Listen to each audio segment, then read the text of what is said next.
Hello दोस्तों, स्वागत है आप सभी का हमारे आज के इस नए वीडियो में। दोस्तों, मैं आप सबके लिए एसएससी एमटीएस का जो आंसर की होता है ना, वो प्रोवाइड कर रहा हूँ इन वीडियो में। तो अब तक हमने 2 वीडियो कर लिया हूँ, ये हमारा तीसरा वीडियो है। तो आज हम 6/7/2022 में जो प्रश्न पूछा गया था उन क्वेश्चनों को आपके साथ में शेयर करने वाला हूं और दिखाऊंगा कि एसएससी एमटीएस का लेवल किस प्रकार का रहता है और कितना इजी है एसएससी एमटीएस का एग्ज़ाम। ओके, तो चलिए वीडियो को आगे बढ़ाते हैं और हम चलते हैं इस वीडियो के मेन पार्ट पर। हम आपको जीएस वाला क्वेश्चन जो है ना वो आज दिखाएंगे। जीएस का लेवल आपको मैं दिखाऊंगा कि किस प्रकार के प्रश्न पूछे जा रहे हैं एसएससी एमटीएस में। क्वेश्चन काफ़ी सरल होते हैं। अगर आप 1 महीना यहाँ पर एकदम हार्ड वर्क करेंगे तो आपका एग्ज़ाम निकल सकता है। ओके, तो बस यहाँ से हमारा जनरल अवेयरनेस स्टार्ट हो रहा है। जनरल अवेयरनेस लिखा हुआ है। पहला क्वेश्चन क्या है, निम्नलिखित में से कौन सा प्राणी जगत के मोलस्का संघ का एक उदाहरण है।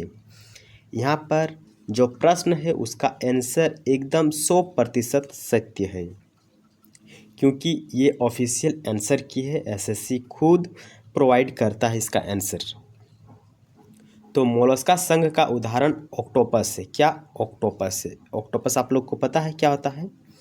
वो जो पानी के अंदर नहीं होता है और पूरा लचीला होता है, बस जेली जैसा लगता है दिखने में, उस प्राणी को कहते हैं ऑक्टोपस। अगला प्रश्न है, निम्नलिखित में से किस बंदरगाह को डायमंड हार्बर के नाम से जाना जाता है। तो डायमंड हार्बर के नाम से कौन सा ऐसा बंदरगाह है जिसको जाना जाता है? तो जो कोलकाता बंदरगाह है इसको डायमंड हार्बर के नाम से जाना जाता है। अगला क्वेश्चन, निम्नलिखित में से किसने ग्रीष्मकालीन ओलंपिक 2020 जो कि 2021 में खेला गया उसमें एक कांस्य पदक जीता था? कांस्य मतलब कांसा का पदक जीता था। तो उस शख्स का नाम था पीवी सिंधु। तो ये करंट अफेयर का प्रश्न है।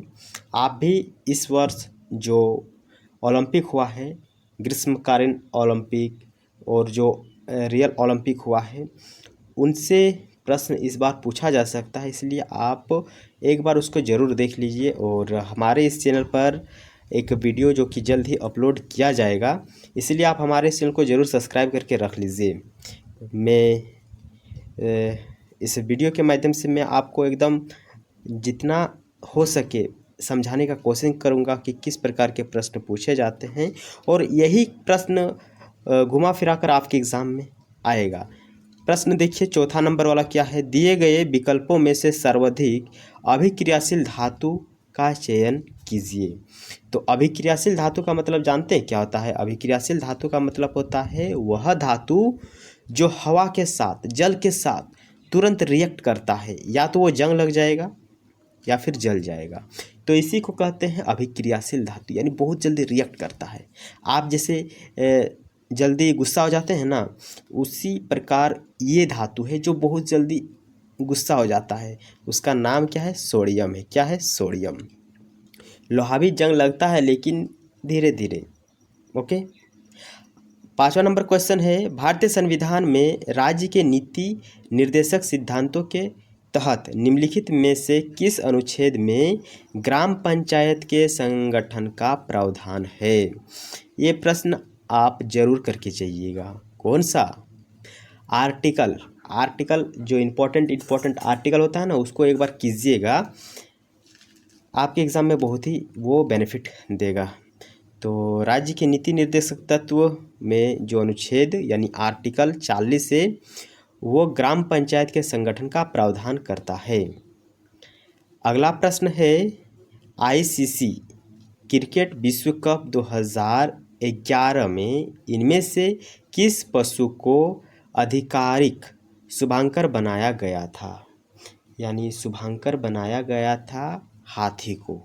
ओके, अगला है, राष्ट्रीय भारतीय शास्त्रीय नृत्य संस्था की ओर से अभिनंदन सरोज राष्ट्रीय पुरस्कार 2021 किसे दिया गया? ये करंट का क्वेश्चन है। आप सिर्फ इसको देखिए कि करंट में किस प्रकार का प्रश्न आया है, आप इसको याद नहीं कीजिएगा। ओके, पुरस्कार से क्वेश्चन आया है, पुरस्कार वाला करके जाइए। अगला है दिल्ली नगर निगम विधेयक 2022 लोकसभा में किस मंत्रालय के द्वारा प्रस्तावित किया गया था? तो गृह मंत्रालय के द्वारा। यह भी करंट का न्यूज़ है। अगला है निम्नलिखित में से कौन औरंगजेब के अधीन मुगल वास्तुकला का एक उदाहरण है? तो प्रश्न कह रहा है कि औरंगजेब ने कौन कौन से इमारत बनाया था? तो यहाँ एक ही है, मोती मस्जिद। मोती मस्जिद कहाँ पर है? दिल्ली में है, और इसका निर्माण औरंगजेब ने कराया था। आप करके जाइएगा कि औरंगजेब ने कौन कौन सा बनाया है, शाहजहाँ ने कौन कौन सा बनाया है, बाबर ने कौन कौन सा बनाया है। ये सब चीज़ों को एक बार ज़रूर कर लीजिएगा, मज़ा आएगा।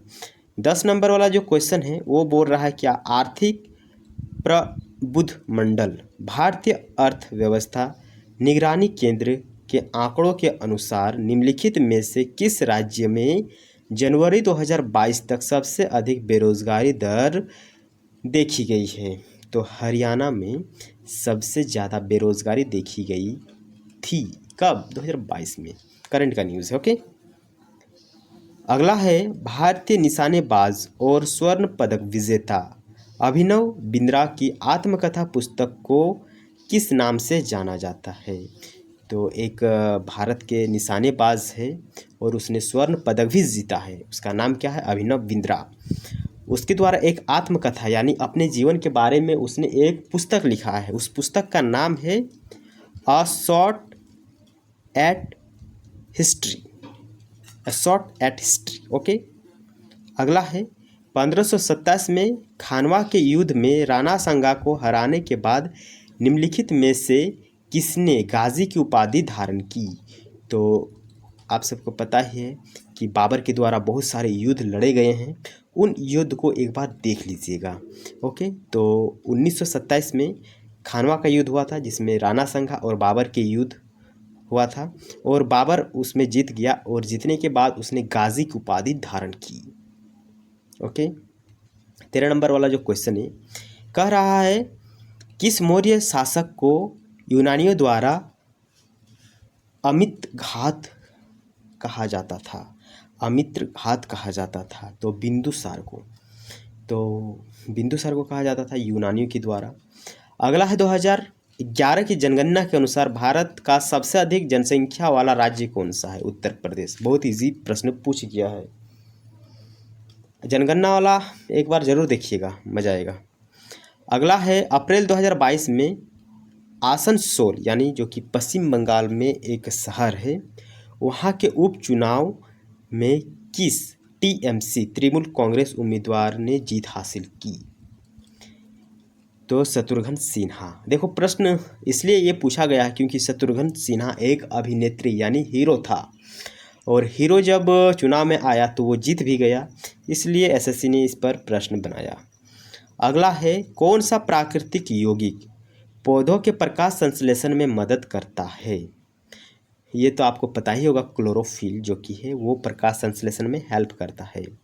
निम्नलिखित में से किस सामाजिक धार्मिक समुदाय की स्थापना राजा राम मोहन राय ने की थी? तो ब्रह्म समाज की। ब्रह्मो समाज की स्थापना राजा राम मोहन ने किया था। अगला है निशान गांधी उत्सव भारत के किस राज्य में मनाया जाता है? निशा गांधी जो उत्सव है वो केरला में मनाया जाता है। कहाँ पर? केरला में। केरला में क्यों मनाया जाता है हम ट्रिक आपको बताते हैं, ट्रिक याद रखने का तरीका। आप सबको पता ही है कि केरल में अभी भी बीजेपी की सरकार नहीं आई है, वहाँ पर अब तक कांग्रेस की सरकार है, और जो गांधी परिवार है, इंदिरा गांधी, राजीव गांधी, वो कांग्रेस से ही संबंधित है। इसीलिए याद रखने का ये तरीका हो गया कि जो निशाना गांधी उत्सव है वो केरल में मनाया जाता है। बस इस प्रकार इसको याद रखिए। भारतीय संविधान के अनुसार भारत में राज्य विधानसभा का कार्यकाल कितना होता है? तो जो राज्य का विधानसभा होता है उसका कार्यकाल 5 वर्षों का होता है। कितने वर्ष का होता है? 5 वर्ष का होता है। अगला प्रश्न है, भारत और श्रीलंका जो एक स्ट्रेट शेयर करता है, बनाने वाले टापुओं में से एक समूह से जुड़े हुए हैं, तो वो कौन सा मतलब स्ट्रेट है?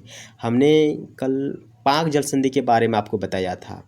पाक जल संधि किन किन दो देशों के बीच स्थित है वो बताना है। तो इसका सही answer option D sorry C है, एडमस सेतु। क्या? एडमस सेतु। इसके ऊपर तो एक फिल्म भी बनाया गया है, राम सेतु ना शायद।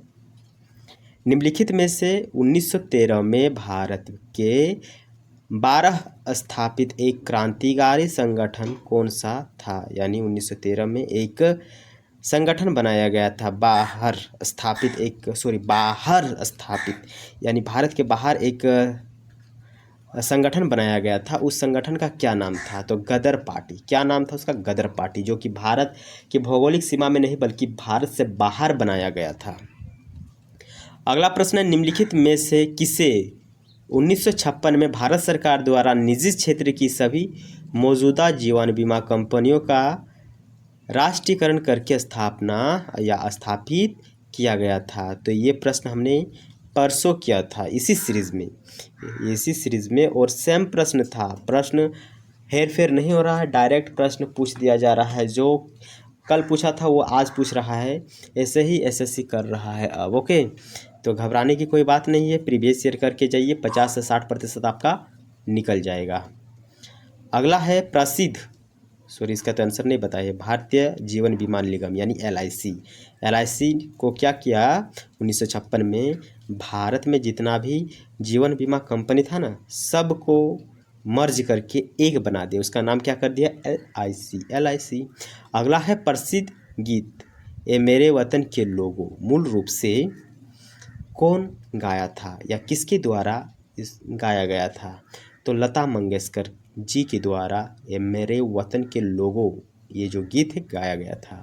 लता मंगेशकर जी का मृत्यु हुआ है इसी वर्ष, इसी वर्ष का मतलब क्या? जिस वर्ष ये प्रश्न पूछा गया था। अगला प्रश्न और ये हमारा सेकंड लास्ट प्रश्न है, मोना एक ऐसा महासागर के बारे में लिखती है। मोना एक व्यक्ति का नाम है, एक लड़की का नाम है, जो एक ऐसे महासागर के बारे में लिखती है। वो महासागर उत्तरी अमेरिका को यूरोप से अलग करता है। इस महासागर का क्या नाम है? तो महासागर हमारा 5 महासागर है। कमेंट करके अगर बता पाएंगे तो मैं बहुत ज़्यादा हैप्पी हो जाऊंगा, खुश हो जाऊंगा। ओके, 5 महासागर कौन कौन सा है? 4 तो आपको यहाँ पर दिख रहा होगा ऑप्शन में, एक कौन सा है वो आप ज़रूर हमें कमेंट करके बताइएगा। 5 गो से एक हो गया है।